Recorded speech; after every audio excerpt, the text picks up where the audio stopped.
இன்னைக்கு டேஸ்டியான ஒரு மட்டன் சமோசா எப்படி செய்யலாங்கிறத பார்க்கலாம். இன்னைக்கு சஹருக்கு மட்டன் வாங்கியிருந்தோம். அதுலேருந்து ஒரு 7, 8 பீஸ் போல் எடுத்து கூடவே ஸ்வீட் கார்னும் சேர்த்து ஒரு 2 விசில் விட்டு எடுத்தாச்சு. இதை ஒரு மிக்ஸி ஜாரில் போட்டு கொரகொரப்பாக அரைச்சி எடுத்துக்கலாம்.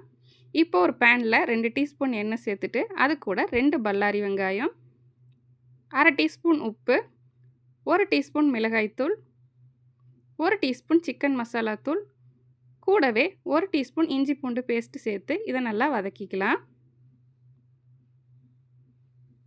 இது கூடவே நம்ம அரைச்சி வச்ச மட்டனையும் சேர்த்துக்கலாம். ஸ்வீட் கார்ன் ஆப்ஷனல் தான், உங்களுக்கு வேணும்னா நீங்கள் சேர்த்துக்கோங்க, இல்லைன்னா ஸ்கிப் பண்ணிக்கலாம். இப்போ அது கூட 1/2 டீஸ்பூன் பெப்பர் தூள், கூடவே வெட்டி வச்ச கொத்தமல்லி தழை சேர்த்து இதை நல்லா கலந்து விட்டுக்கலாம். மசாலா நல்லா படுற மாதிரி எல்லா பக்கமும் கலந்து விட்டுக்கோங்க. அப்படியே இன்னொரு சைடு நான் மைதா மாவு, உப்பு, தண்ணி சேர்த்து சப்பாத்தி மாவுக்கு பிணையிற மாதிரி பிசைஞ்சு வச்சுருக்கேன். இப்போ நம்ம சப்பாத்தி தேய்க்கிற மாதிரி தேய்ச்சிக்கோங்க, நல்லா சன்னமாக தேய்ச்சிக்கோங்க. அது கூட நம்ம ரெடி பண்ணி வச்ச பூரணத்தை இந்த மாதிரி மடித்து எடுத்துக்கலாம்.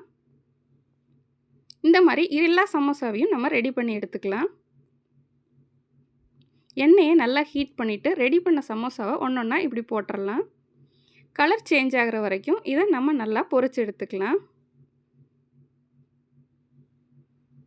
இப்போ நம்மளோட டேஸ்டியான சமோசா ரெடி ஆயிருச்சு. வேலையும் ரொம்ப ஈஸி. இது இஃப்தாருக்கு அட்டகாசமான ஒரு ரெசிபியாக இருக்கும்.